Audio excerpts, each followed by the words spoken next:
আসসালামু আলাইকুম রহমতুল্লাহি ওবরকাতুহু। সম্মানিত দর্শক, জনগণের মুখে যে কোনো সরকারের জয় এবং জনগণের মুখেই যে কোনো সরকারের পরাজয়, মানুষের দীর্ঘশ্বাস, মানুষের আনন্দ, মানুষের হাসি এবং মানুষের বেদনা, এসবের উপরে একটি সরকারের সফলতা নির্ভর করে। মানুষ যখন প্রফুল্ল চিত্তে থাকে তখন তার হাতকে সে কর্মীর হাত বানিয়ে ফেলে। তার মনোমস্তিষ্ক দেশের জাতীয় যে উৎপাদন, সে উৎপাদনের সাথে সম্পৃক্ততা ঘোষণা করে। এর ফলে জিডিপি বাড়ে, জাতীয় উৎপাদন বাড়ে, সরকার ট্যাক্স পায়, দেশের শান্তি শৃঙ্খলা বজায় থাকে, মানুষের আলস্য থাকে না, অপরাধ কম থাকে, দেশ উন্নয়নের দিকে এগিয়ে যায়। আর বিপরীতে যদি মানুষ হায় হায় এ কি হলো, কে এলো, আমাদের কি হবে, সরকার কি করছে, এত বাজে লোক সরকারে থাকতে পারে, এ তো ভালো মানুষ না, ঘুষ খায়, দুর্নীতি করে, চাঁদাবাজি করে, এর হাতে তো আমাদের কোনো কিছু নিরাপদ নয়, হায় আল্লাহ আমার মেয়ের কি হবে, হায় আল্লাহ আমার ছেলের কি হবে, এই দেশে আর থাকা ঠিক হবে না, যে কোনোভাবে হোক এই দেশ ছেড়ে চলে যেতে হবে, বিদেশে গিয়ে না হয় কুলিগিরি করব, ড্রাইভিং করব, রাস্তা ঝাড়ু দেব, তবুও এরকম দেশে থাকবো না। মানুষের মধ্যে যখন এই ধরনের ন্যারেটিভ তৈরি হয়ে যায়, তখন সে জাতি উন্নয়ন লাভ করতে পারে না এবং সে জাতি পৃথিবীর মানচিত্রে কখনো সম্মানিত জাতি হিসেবে আত্মমর্যাদা অর্জন করতে পারে না। এখন স্বাধীনতার পর থেকে বহু বছর তো চলে গেল। আচ্ছা বলুন তো, যে আমাদের এই জাতীয় জীবনে আমরা কখন আমাদের জাতীয় উন্নয়ন, আমাদের নেতা, আমাদের রাজনীতিবিদ, আমাদের প্রশাসন, আমাদের আমলা কামলা বিচারক সবার সম্পর্কে আমরা ইতিবাচক ছিলাম? আর কখন আমাদের কাছে মনে হয়েছে যে দেশই আমাদের মাতৃভূমি, আমার সোনার বাংলা, আমি তোমায় ভালোবাসি? এটা কেবল কথায় কথা নয়, আমরা অন্তর থেকে ভালোবাসি এবং এদেশকে ভালোবেসে আমরা কোনো দেশে যাইনি বা যেতে চাই না। আর এদেশকে ভালোবেসে পৃথিবীর সুখ সম্পদ ছেড়ে, বৃত্ত এবং বৈভব ছেড়ে আমরা এই বাংলাদেশে এসেছি। এদের সংখ্যা কত? আর এর উপরই নির্ভর করবে আমাদের জাতীয় চরিত্র, আমাদের জিডিপি, আমাদের বর্তমান রাজনীতি, অতীত রাজনীতি এবং ভবিষ্যৎ রাজনীতি। ভূমিকা রেখে এখন আসল কথায় আসি। আমরা সবসময় একটা আফসোস লীগ, আফসোসের দল বা আফসোস শিবির, আফসোসের জামাত, আমরা সবাই হতাশাগ্রস্ত এবং কখনো কোনো জামানাতে আমরা ওয়াম্মা বিনিয়ামতে রব্বিকা ফাহাদ্দিস, আমাদের প্রতি আল্লাহ রাব্বুল আলামিন যে নিয়ামত দান করেছেন, এই শস্য শ্যামল বাংলা, প্রতিটি ইঞ্চি যেখানে উর্বর, এত মিঠা পানি আকাশ থেকে যেভাবে বর্ষিত হয়, নদীতে যেভাবে প্রবাহিত হয় এবং নদী নালা খাল বিলে যেভাবে সারা বছর পানি টলটল করে, এই পৃথিবীতে খুব অল্প ভূখণ্ড রয়েছে এইরকম। তো এরকম একটি ভূখণ্ডে আমরা জন্মগ্রহণ করেছি। আল্লাহ আমাদেরকে মুসলমান হিসেবে পাঠিয়েছে।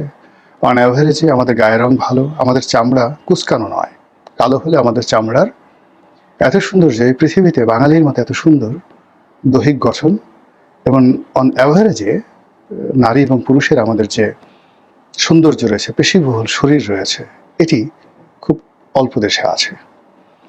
আমাদের দেশের আম জাম কলা কাঁঠালের স্বাদ, আমাদের দেশের কাগজি লেবুর বাতাবি লেবুর স্বাদ, আমাদের দেশের ইলিশ মাছ, বেলে মাছ, বাইম মাছ, সামুদ্রিক অন্য যে সকল মাছ রয়েছে, ট্যাংরা পুঁটি, কিংবা আমাদের দেশের যে বাতাসি মাছ, বুজুরি ট্যাংরা মাছ, আপনি কোথাও পাবেন পৃথিবীতে? বলেন, কোথাও পাবেন? এদেশের গরু মাংসের স্বাদ পৃথিবীর অন্য কোনো গরু মাংসের সঙ্গে, এই যে জাপানের বলা হয় খুব দামি গরু কোবে বিফ, তো আমি সেই কোবে বিফ খেয়ে আসছি, আমার একটু ভালো লাগেনি।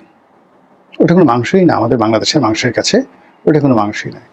বাংলাদেশের ফজলি আম, বাংলাদেশের ল্যাংড়া, গোপাল ভোগ, মোহন ভোগ, এই আমের যে তৃপ্তি, আমের যে স্বাদ অন্য কোথাও নেই। কিন্তু আমরা এগুলো কখনো স্মরণ করি না। আমরা স্মরণ না করে আমেরিকায় যেতে হবে, ইংল্যান্ডে যেতে হবে, ফ্রান্সে যেতে হবে, নিদেন পক্ষে আর কোথাও যদি কোনো না পাই, সাইপ্রাস এবং সিঙ্গাপুর, মালয়েশিয়াতে গিয়ে আমাদেরকে থাকতে হবে। এই যে একটা ভিক্ষাবৃত্তি, এই যে একটা মন মানসিকতা, এটা আমাদের বহু মানুষকে অসুস্থ বানিয়ে ফেলে, বহু পরিবারকে শেষ করে দেয়। আর এই ভূখণ্ড কখনই একটা আত্মমর্যাদাশীল জাতি হিসেবে এই ভূখণ্ডকে দাঁড় করাতে দেয়নি এই ধরনের মন মানসিকতা। এর ফলে কি হলো, যখন শেখ হাসিনার 17 বছরের জমানা ছিল, আমরা কেউ তখন চোখ মেলে দেখিনি মেট্রো রেল হচ্ছে, আমরা কেউ চোখ মেলে দেখিনি এক্সপ্রেসওয়ে হয়ে গেছে, আমরা কেউ দেখিনি পদ্মা সেতু, কর্ণফুলী টানেল, তারপর দেশের যে জিডিপি, মানুষের আয় 3 থেকে 4 গুণ বেড়ে গেছে। শেখ হাসিনা যখন এসেছিলেন 2008 সনে, আর যখন গেছেন তখন পুরো দেশের মানুষের যে স্বাভাবিক আয় 4 গুণ বেড়ে গিয়েছিল। তো এর বাইরে দেশে 80,000 কিলোমিটার নতুন রাস্তা হয়েছিল। দেশে সেই 4,000 মেগাওয়াট বিদ্যুৎ থেকে 2008 সনে 4,000 মেগাওয়াট অন অ্যাভারেজ বিদ্যুৎ থেকে প্রায় 25,000 মেগাওয়াট বিদ্যুৎ উৎপন্ন করার জন্য বিদ্যুৎ কেন্দ্র স্থাপিত হয়েছিল। এর অনেক নেতিবাচক দিক আছে, সেগুলো আলোচনা করছি না, শুধুমাত্র যেগুলো নেতিবাচক দিক আছে সেগুলো আলোচনা না করে ইতিবাচক আলোচনা করছি। এরকম বহু ঘটনা, সরকারি চাকরি, ব্যাংক, বিমা, ব্যবসা বাণিজ্য সব মিলিয়ে মানে দেশের মানুষ মার্সিডিস, বিএমডব্লিউ, রোলস রয়েস, মানে এদেশের মানুষ একেবারে জাস্ট লাইক ইউরোপের মতো হয়ে গেছিল। আমরা সেদিকে না তাকিয়ে বলছি এটা একটা ডাইনি, একে যেতে হবে, এ দুর্নীতিবাজ, এ ভারতের কাছে দেশ বিক্রি করে দিয়েছে। আমরা বলেছি যে এই শেখ পরিবার সারা বাংলাদেশকে লুটপাট করে খেয়ে ফেলেছে। আওয়ামী লীগের লোক বলতেই ইবলিসের বাবা, তাদেরকে এদেশ থেকে না তাড়ানো পর্যন্ত এদেশ শান্তিতে আসবে না। তাড়াও, বেশ ভালো কথা, সম্মিলিতভাবে আমরা তাকে তাড়ালাম, সে চলে গেল। ও মাই গড, চলে যাওয়ার পর বিশ্ব শান্তির দূত, আমাদের স্বপ্নের পুরুষ, আকাশের চাঁদ, আমাদের কলিজার টুকরা, আমাদের গিলা, আমাদের সোনা পাখি, ময়না পাখি ডক্টর মোহাম্মদ ইউনূস, তিনি এলেন। তার সাথে সাথে আরও অনেক ময়না, টিয়া, শালিক, আমাদের প্রিয় প্রিয় যে সকল, আমরা বলি না ওরে আমার গুদু গুদু বাবা, ওরে আমার তুলু তুলু সোনা, এরকম এই জাতির অনেক তুলু তুলু বাবা, তুলু তুলু সোনা, তারা এসে ডক্টর মোহাম্মদ ইউনূসের সঙ্গে যোগ দিলেন। তো সবাই মিলে যেভাবে কাজ করলেন, ও মাই গড, 1 মাসের মাথায় আমরা বলা শুরু করলাম যে লাউ সেই কদু, আগে যারা ছিল তাদের মতোই।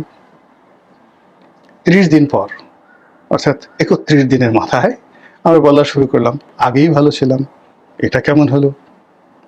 এরপর আমরা গালাগালি শুরু করলাম, এটা খুব খারাপ, এটা বিশ্ব বাটপার, এটা টাউট, এটা না যাওয়া পর্যন্ত আমাদের শান্তি হবে না, এটা না মরা পর্যন্ত আমাদের শান্তি হবে না, এ যায় না কেন।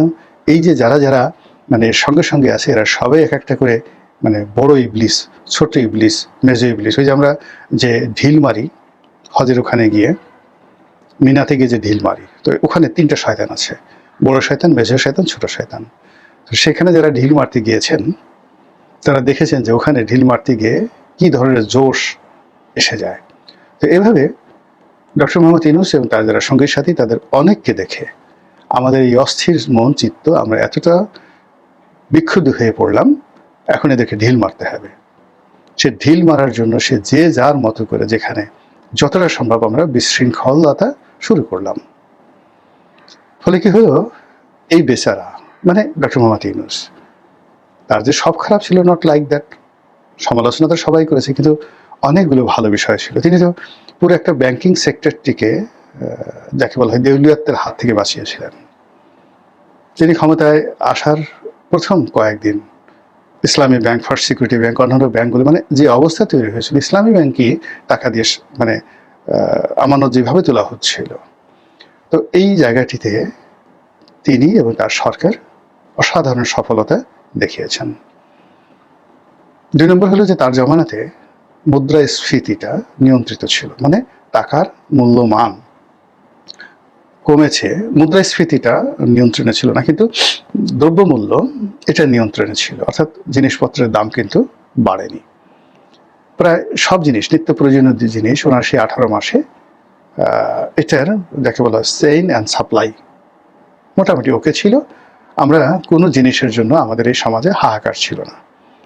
অনেক বেকার সমস্যা, অনেক শিল্প কলকারখানা বন্ধ হয়েছিল, তারপরেও অর্থনীতি সচল ছিল।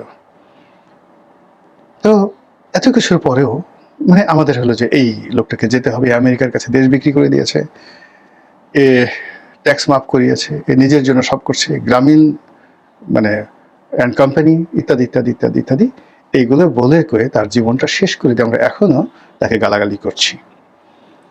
এই গেল যেই লাউ সেই কত, আগেই ভালো ছিলাম। আর এখন এরপরে একটি গণতান্ত্রিক সরকার আসছে, নির্বাচন হলো, তারেক জিয়া আসছে, আর সে সারতে পারেনি।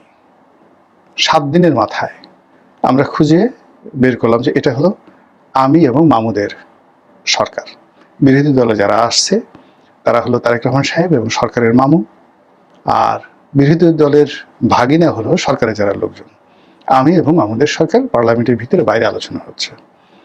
তারপর আমরা বললাম যে এটা সূক্ষ্ম কারচুপি নয়, এটা একেবারে যাকে বলা হয় বিশ্ব ব্রহ্মাণ্ডে এত ইঞ্জিনিয়ারিং ইলেকশন, এত অত্যাধুনিক ইলেকশন ইঞ্জিনিয়ারিং আর হয়নি।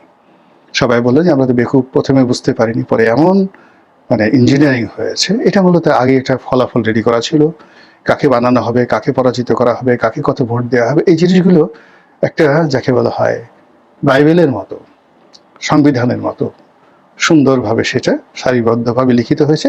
জাস্ট একটা রেজাল্ট শিট ঘোষণা করা হয়েছে। তারপরে বলা হলো, এই গেল এই ঘটনা। এরপরে বলা হলো যে এখানে যারা আছে এরা ভালো মানুষ না, এরা চাঁদাবাজ, এরা লেখাপড়া জানে না, এদের ভদ্রতা নম্রতা নেই, এবং এদেরকে এমনভাবে একটা ঘৃণিত জায়গায় নেওয়া হলো যে কোনো ভদ্রলোক এদের সঙ্গে দেখা করার সঙ্গে সঙ্গে তার ভদ্রতা চলে গেল, সে ইতর শ্রেণীতে পরিণত হয়ে গেল।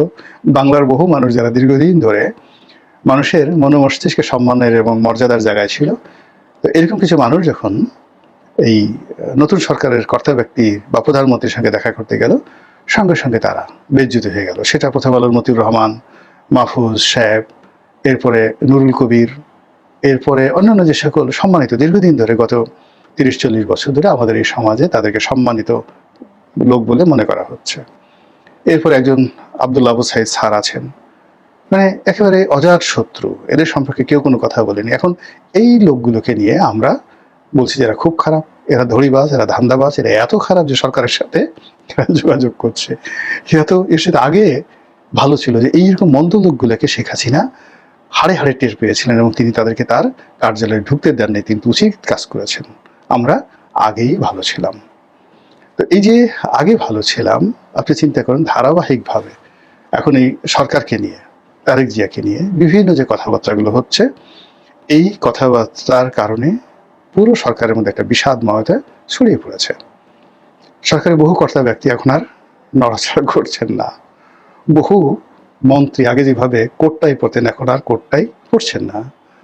বহু মন্ত্রী এমপি আগে যেভাবে টুংটাং ইংরেজিতে বলতেন, আরবিতে 2-4টা শব্দ বলার চেষ্টা করতেন, আহলান ওয়া সাহলান নাহমাদুহু ওয়া নাস্তাইনুহু, বা আসসালামু আলাইকুম ইয়া রাসূলুল্লাহ, বা আসসালামু আলাইকুম ইয়া হাবিব আল্লাহ, এই ধরনের কথাবার্তা বলে নিজেদেরকে একটু আধ্যাত্মিক পুরুষ ভাববার চেষ্টা করতেন বা প্রমাণের চেষ্টা করতেন, তাদের সব চলে গেছে। এখন সবাই মুখে তালা লাগিয়েছে। কেউ আর আগের মতো লাভ দেয় না, কেউ আর আগের মতো বলে না কি কেমন আছো, খবর ভালো তো, নকল কিন্তু চলবে না। তো এই যে শব্দগুলো, তারা কিন্তু খুব আন্তরিকতা নিয়েই এই কথাগুলো বলতেন, এখন তারা সেই কথাগুলো বলছেন না। তারপরে প্রধানমন্ত্রী নিজে আই হ্যাভ এ প্ল্যান, এই কথা বলে লোকজন এমন ঠাট্টা শুরু করেছে, সেই ঠাট্টার প্রেক্ষিতে তিনি আর বাংলায়ও কোনো কথা বলছেন না, ইংরেজিতেও আর কোনো কথা বলছেন না। এরপর ওনার সাথে যে সমস্ত লোকজন লন্ডন থেকে আসছিল, হুমায়ুন কবির, তারপর মাহাদি, ডক্টর মাহাদি আমিন, এরপর সানি, তারপরে আরও যারা যারা রুমন ঠুমন যারা এসছেন, তারা প্রথম দিকে খুব মানে যাকে বলা হয় যে কলিজা ভুনা করে হলেও মানুষজনকে খাইয়ে এই দেশের উন্নয়ন করবেন। এখন প্রায় সবারই কেমন যেন একটা উদাসীন ভাব, হাল ছেড়ে বসে আছে আমি, মন নাহি মোর কিছুতেই, উদাসীন কবিতা, রবীন্দ্রনাথের সে বিখ্যাত উদাসীন কবিতা। এরকম সবার মধ্যে একটা উদাসী ভাবা মানে ভাব চলে আসছে। তারা এখন বিচ্ছেদের গান গাচ্ছেন। আমার মানে ওই যে রূপবান যে সিনেমা, সে বিখ্যাত যে গানগুলো, আমার বন্ধু দিনুদিয়া রে, প্রাণ দিনুদিয়া, এরকম যে এই দেশের জন্য এত কিছু করলাম, 17 বছর লড়াই করলাম, সংগ্রাম করলাম। এখন এই লোকজন আবার সে আমরা এসে সারতে পারিনি, 100 দিন হয়নি, এর মধ্যে বলছে, একদল বলছে শেখ হাসিনা ভালো ছিল, আর একদল বলছে ইনুস ভালো ছিল, একদল বলছে শেখ হাসিনা আবার আসবে, আর একদল বলছে ইনুস আবার আসবে। এই জিনিসগুলোকে সহ্য হয় বলেন তো? মনে হয় না যে ধুতরার বিষ খাই, সারা শরীরে কসুল্লতি ডলি, গড়াগড়ি করি? মানে এই যে একটা আমাদের যে কালচার, আমি কিন্তু এখন দেখুন মানে শুরুটা করলাম আওয়ামী লীগ দিয়ে, এবং এটা এই অবস্থাতে, এটা ঠিক সেম দুঃখ এরশাদের ছিল, সেম দুঃখ বেগম জিয়ার ছিল, সেম দুঃখ 11 মঈনুদ্দিন ফখরুদ্দিনের ছিল, যাদের শুরুটা হয় অনেক অনেক সুন্দর। বঙ্গবন্ধু যেদিন বাংলাদেশে এলেন সেই অবস্থা বঙ্গবন্ধু ছিল, আর যেদিন তিনি বাকশাল প্রতিষ্ঠা করলেন তার 2-3 মাস আগের থেকে তার জীবন হারাম হয়ে গিয়েছিল। প্রতিটি মুহূর্তে তিনি একা একা কাঁদতেন, যাকে পেতেন তাকে জড়িয়ে ধরে কাঁদতেন, এবং তিনি টের পেয়ে গিয়েছিলেন যে তিনি মারা যাবেন অনেক আগেই। এবং তিনি বলেছেন, একান্ত আপনজনদের কাছে বলেছেন যে ওরা সেই চিলির আলেন্দে, সালভাদর আলেন্দেকে খুন করে ফেলেছে, এরপরে আমার পালা, এরপরে আমার পালা, আমাকে না মেরে ওরা ছাড়বে না। এই বঙ্গবন্ধুর কথা মুজিবের রক্তলাল এম আর আক্তার মুকুলের বইতে এটা উল্লেখ রয়েছে। এই হলো আমাদের কালচার। আমরা সবসময় আগে ভালো ছিলাম, বর্তমানে ভালো নেই, এই যে একটা মনোবৃত্তি। অথচ ইসলাম বলেন, ধর্ম বলেন, কর্ম বলেন, প্রায় সবাই প্রেজেন্ট টেন্স, বর্তমান টেন্সটিকে, সময়টিকে সুন্দরভাবে ব্যবহার করার জন্যই বলা হয়েছে। এই যে আমরা সূরা আল আসর বলি, ওয়াল আসরি ইন্নাল ইনসানা লাফি খুস, মানে এটার মূল ব্যাপার হলো যে অতীতকে নিয়ে সময়ের কসম করে আল্লাহ বলছেন যে নিঃসন্দেহে তুমি ক্ষতিগ্রস্ত, সবার জীবন ক্ষতিগ্রস্ত। তারপর তিনি কতগুলো কথা বলেছেন। তো এই যে ক্ষতিগ্রস্ত, be careful about your present tense, বর্তমান সময় নিয়ে তুমি সতর্ক হও। কিন্তু আমরা সেটা না করে অতীতের রোমন্থন করে মনে করি অতীত ভালো ছিল, আর ভবিষ্যতের কথা মনে করে আতঙ্কে থরথর করে কাঁপতে থাকি। আর আল্লাহ রাব্বুল আলামিন যে আমাদের একটা চলমান সময় দিয়েছেন, সেই চলমান সময়টিকে আমরা অস্বীকার করি।